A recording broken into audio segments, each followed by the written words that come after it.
Hello friends, आज हम बात करने वाले हैं कुछ टॉप टैक्स सेविंग आइडियाज़ के बारे में जो 25-26 में हर स्मॉल बिजनेस ओनर्स को अपनाने चाहिए। ये आइडियाज़ प्रैक्टिकल है, लीगल है और आपके कैश फ्लो को हेल्दी रखने में हेल्प करेंगे। तो बिना देर के लेट्स गेट स्टार्टेड। सबसे पहले बात करते हैं बिजनेस एक्सपेंडिचर की। रूल बहुत सिंपल है। कोई भी खर्चा जो आपने आपके बिजनेस के लिए होली एंड एक्सक्लूसिवली किया है उसको आप एज अ डिडक्शन क्लेम कर सकते हो।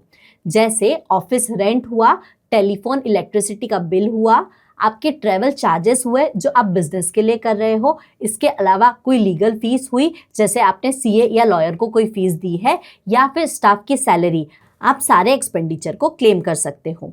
लेकिन जब भी आप कोई एक्सपेंडिचर क्लेम करो, हमेशा याद रखो कि उसकी प्रॉपर सपोर्टिंग यानी उसका प्रॉपर बिल आपके पास होना चाहिए। 10,000 से ज़्यादा कैश में एक्सपेंडिचर करना अवॉइड करो। ज़्यादातर एक्सपेंडिचर आपके बैंक या डिजिटल पेमेंट के थ्रू हो ताकि उनका डिडक्शन लेना आपके लिए ईजी रहे। इसके अलावा अगर आपके कोई पर्सनल एक्सपेंडिचर है तो उनको अपने बिजनेस एक्सपेंडिचर के साथ में मिक्स मत करो। दूसरा टिप, डेप्रिसिएशन का फुल यूज़ करो। अगर आपने आपके बिजनेस के लिए कोई असेट खरीदा है जैसे मशीनरी हुई, कंप्यूटर, व्हीकल या फिर फर्नीचर, तो उसका डिडक्शन आपको एक साथ एक ही साल में नहीं मिलता, जबकि थोड़े थोड़े साल में वो डिडक्शन डिवाइड होता है जिसे हम डेप्रिसिएशन कहते हैं। 2025-26 में एनर्जी एफिशिएंट या फिर इको फ्रेंडली मशीनरीज पर आपको हायर रेट ऑफ डेप्रिसिएशन मिल सकता है। ईयर एंड से पहले असेट परचेज करके उसका यूज स्टार्ट करो ताकि उस ईयर में उस डेप्रिसिएशन का क्लेम आपको मिल सके।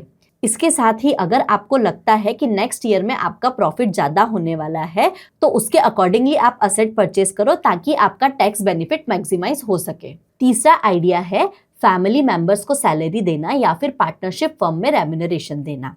अगर आपके बच्चे, स्पाउस या आपके पेरेंट्स आपके बिजनेस में आपका हाथ बटा रहे हैं तो आप उनको रीजनेबल सैलरी दे सकते हो। इसका आपके बिजनेस पर क्या इम्पैक्ट होगा? सबसे पहले सैलरी जो है वो एज अ बिजनेस एक्सपेंडिचर आप क्लेम कर सकते हो, जिससे इवेंचुअली आपका टैक्सेबल प्रॉफिट कम होगा और आपकी बिजनेस इनकम पर कम टैक्स बनेगा। दूसरी बात, अगर आपके family member basic exemption limit के नीचे आते हैं तो उनको सैलरी देने से आप वहां पर भी अपना टैक्स बेनिफिट मैक्सिमाइज कर सकते हो। पर ये बात जरूर ध्यान रखो कि सैलरी जो है वो जेन्युइन वर्क के लिए होनी चाहिए और पेमेंट हमेशा बैंक से ही करो।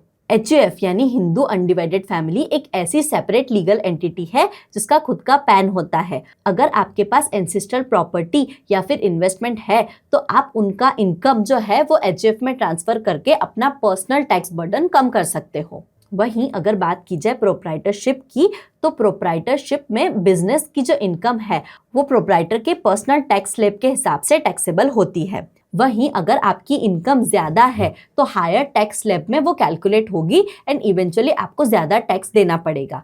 इसके लिए आपके पास प्राइवेट लिमिटेड या पार्टनरशिप फर्म ओपन करने का ऑप्शन है ताकि आप अपनी इनकम को डिवाइड कर सकें और फ्लैट रेट का बेनिफिट ले सकें। बहुत सारे लोग कंफ्यूज होते हैं कि प्रिजम्पटिव टैक्सेशन में जाए या रेगुलर टैक्सेशन में। तो प्रिजम्पटिव टैक्सेशन यानी 44AD या फिर 44ADA एक सिंपल स्कीम है।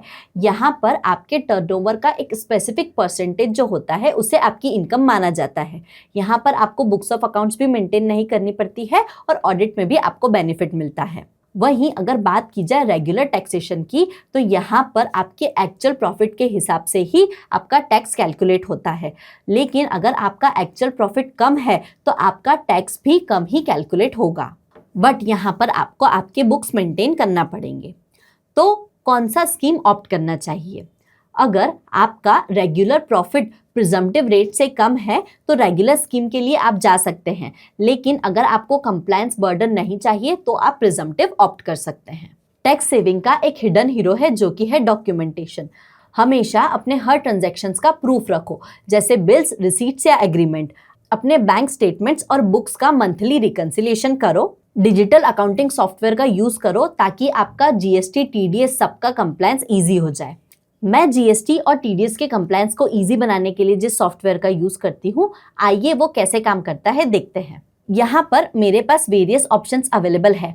बात की जाए GST की, तो यहाँ पर मेरे पास GSTR1 सेल्स रिपोर्ट का ऑप्शन अवेलेबल है, जिससे मैं सिंपली अपने GSTR1 की समरी डाउनलोड कर सकती हूँ और चाहूँ तो इसे एक्सेल में भी डाउनलोड कर सकती हूँ।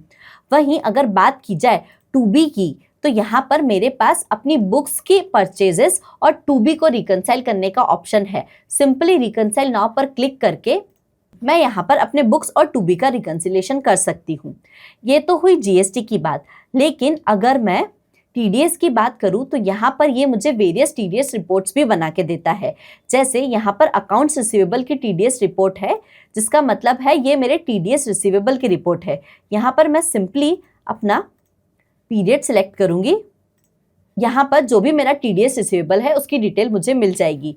सिमिलरली अगर बात की जाए टीडीएस पेएबल की, तो यहाँ पर मुझे अकाउंट्स पेएबल में टीडीएस रिपोर्ट का ऑप्शन मिलता है। उस पर क्लिक करके जब मैं अपना पीरियड सिलेक्ट करूंगी तो मुझे यहाँ पर मेरे टीडीएस पेएबल की डिटेल्स दिख जाएगी।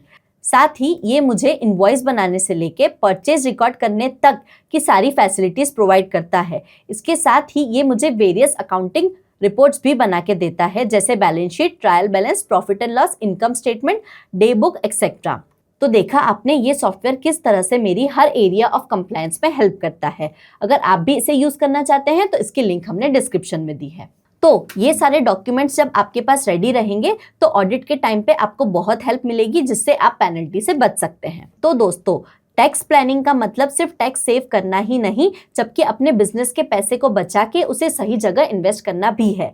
अगर आप इन टिप्स का यूज करते हैं तो 2025-26 में आप ना सिर्फ अपना टैक्स सेव करेंगे, बल्कि आपका कंप्लायंस भी स्ट्रेस फ्री रहेगा। इसके अलावा अगर आपके पास कोई ऐसी टिप्स है तो आप हमें कमेंट्स में बताएं, और अगर आप हमें कोई सजेशंस देना चाहते हैं या आपके कोई क्वेश्चंस है तो वो भी हमें नीचे कमेंट्स में बताएं। Thank you.